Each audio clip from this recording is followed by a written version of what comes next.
I woke up to a pungent smell, something metallic, bitter, and a strange lightness around my neck that instantly made my chest tighten. The reflection in the mirror confirmed my worst fear. My long, carefully nurtured chestnut hair, the kind that had taken me years to grow, had been butchered, uneven, brutal. For a second, I thought I'd been attacked. Someone had broken in and assaulted me in my sleep. But then I noticed the pair of scissors placed nicely on top of my dresser. The same household scissors my mother always used to snip through old receipts and coupons. And right next to them, a bright yellow sticky note, casually cruel. "You'll still look fine. Focus on your speech for Madison's big day. Mom." I stood there paralyzed. Loose strands were still tangled in my pillowcase, like pieces of me had been stolen while I slept. That wedding was supposed to be my moment.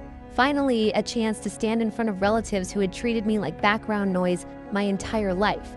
I'd saved up for a navy blue silk gown, paid for it with my own earnings, and was ready to speak with pride without asking for permission. Instead, I looked like a prank victim. When I entered the kitchen, my dad barely glanced up from his cereal bowl. "Oh good, you're awake. Less hair makes your face less distracting anyway. You're not the one we want people focusing on." My mom took a slow sip of her coffee and added, "It's Madison's day. Let her be the center. Let her shine." Like I was some kind of eclipse threatening to block out her glow. Like just existing in a nice dress would somehow ruin everything. Let me explain something. I wasn't the daughter they bragged about. I was the one they managed. Madison got the custom outfits and private music lessons. I got worn-out hand-me-downs and lectures about gratitude. Madison got a graduation trip to Rome. I was told to work double shifts if I wanted to afford college, which I did. I moved out at 19, worked multiple jobs, and still said yes to attending the wedding, because a part of me hoped maybe, just maybe, this could finally be a family gathering that wasn't soaked in comparison. But instead, they spiked my tea with NyQuil and took scissors to my hair while I was unconscious? My own parents. I called my roommate Becca, hands shaking. When she arrived and saw me, she froze in horror. "They really did this to you, on purpose?" I nodded, couldn't even speak. Becca didn't ask any more questions. She calmly reached for her phone. "All right, we're not going to let them win. We're not attending that wedding like this. We're going to do something better." At first, I didn't want revenge. I just wanted distance.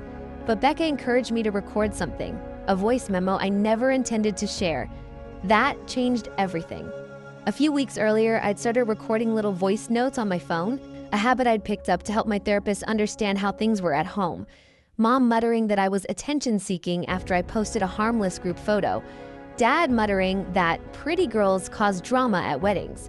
At the time, I talked it up to casual cruelty, but when Becca and I listened together, it sounded different, darker, repetitive. A pattern. "You know," she said, "there's a way to make them finally listen." That night I made a decision. I was going to the wedding, but not the way they imagined. I wasn't going to wear the dress they mocked. I wasn't going to read the syrupy speech they wrote for Madison's toast. I was going to rip it all apart and speak on my own terms. And that was only the beginning. I barely slept. Becca carefully reshaped my uneven mess of a haircut into something modern, a sharp, intentional bob. "You look like someone who's about to dismantle a family lie," she whispered with a smirk as she trimmed the last strand. By morning, the fog had cleared. I had a game plan. I showed up early to the venue, a picturesque vineyard estate nestled in Northern California. Of course they picked something camera-ready. Madison's dream wedding had been bankrolled by my parents' retirement savings, my mom's over-the-top grins, and my dad's unwavering belief in their golden child. I had always been cast as a supporting role, but that day, I was rewriting the whole script. I practiced the original speech they wanted me to give, full of cliches about family bonds and everlasting sisterhood. But when brunch came and everyone was sipping mimosas, feeling smug, I stood and walked calmly to the mic. "Hi, everyone," I began. "I know I'm not the favored daughter. That's never exactly been hidden. But today, I've got something else to say." You could feel the oxygen leave the room. My mother's smile cracked like glass.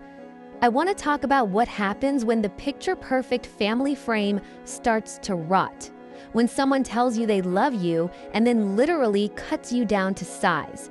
when they drug you with herbal tea so you sleep through their sabotage, when your own parents see your presence as a threat to the sibling they actually care about. Gasps filled the air, and Uncle dropped his fork. My father stood, his voice sharp. "That's enough." But I didn't move. "You don't get to dictate who I am anymore. You don't get to hide me behind silence and haircuts. You don't get to pretend none of this happened." I reached into my purse and pulled out my phone, hit play. My mother's voice rang out, cold and unmistakable. "She thinks she'll upstage Madison. We'll take care of it." Followed by my father's chuckle. "We'll cut it while she's out. Girls like her need reminders." The room fell completely still. Forks paused mid-air. Faces turned pale. Whispers broke out across tables. I closed with one sentence. "You taught me to be ashamed. Now I'm teaching you what happens next." Security escorted me out while my parents started yelling. My sister Madison was crying, not because of what they'd done to me, but because, in her words, "This is going to ruin my wedding photos." But this wasn't the end. The video clip, the one with the speech and the voice recording, went online within a day. Becca uploaded the whole thing captioned, "This is what happens when family becomes a weapon." It exploded. Millions of views. Celebrities reshared it. TikTok creators acted it out. I received hundreds of DMs from complete strangers saying, "Thank you for finally saying what so many of us have lived through." But the most surreal part? About a week later, I got an email from an editor at a major bridal magazine. She wrote, "Your story isn't just courageous, it's something the world needs to see. Would you consider doing a photo shoot and article titled 'The Uninvited Sister Who Stole the Spotlight'?" I said yes. The photo shoot became everything my family had tried to strip away from me. Grace, power, presence. Professional stylists did my makeup, shaped my new hairstyle, and dressed me in gowns that radiated strength louder than any insult. And just like that, the second chapter of my life began. 3 months passed. No apology, no call, no attempt to explain. They didn't have to. The world had already turned its gaze on them. My speech had become a moment, a symbol. Talk shows picked it apart. Bloggers wrote think pieces on sibling favoritism, internalized misogyny, and pretty privilege. Suddenly, I was being labeled as a voice for all the daughters who had been dimmed so their siblings could shine. But I didn't want fame. I wanted peace. And I wanted to make sure no one else would be silenced the way I had been. That's when I got an email from a woman named Cynthia Ray, the CEO of a luxury fashion brand that specialized in rebranding damaged public images through storytelling and truth. She told me her daughter had been through something eerily similar. She wasn't just offering me a modeling gig. She wanted me to be the creative director for a brand new campaign, "You Can't Cut Power." Suddenly, I was traveling, speaking, appearing in shoots, getting asked to do TEDx talks. My trauma had become my mission. Meanwhile, things at home unraveled fast. Their suburban social circle turned frosty. Neighbors who once doted on Madison now avoided eye contact at the grocery store. Even the minister who had performed the wedding spoke out during a Sunday sermon, saying that the person seeking forgiveness should have been Madison, not me. And then came the final crack. Greg, Madison's brand new husband, left her just 6 weeks after they said "I do." He discovered a shoebox in their closet filled with printouts, anonymous Instagram comments targeting me, all written by Madison herself. Turns out, she hadn't just gone along with the plan, she was obsessed. And now, alone. Did that make me feel better? Honestly, no. Because by then, I wasn't even thinking about them. I was too busy building something they could never touch.